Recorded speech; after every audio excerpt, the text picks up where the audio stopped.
حضور نبی کریم صلی اللہ علیہ وسلم کا ارشاد ہے، آپ صلی اللہ علیہ وسلم نے فرمایا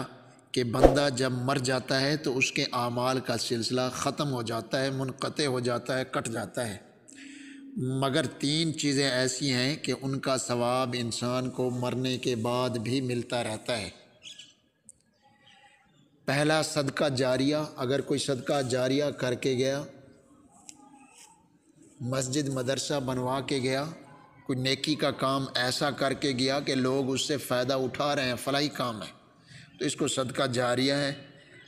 دوسرا وہ علم جس سے نفع اٹھایا جاتا رہا، مثلا عالم تھا، قاری تھا، حافظ تھا،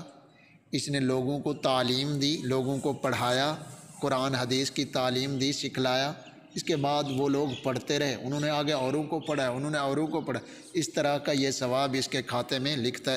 لکھا جائے گا، اس کو ملتا رہے گا۔ اور تیسری چیز جو جس کا مرنے کے بعد بھی انسان کو ثواب ملتا رہتا ہے، وہ ہے صالح اولاد، نیک اولاد۔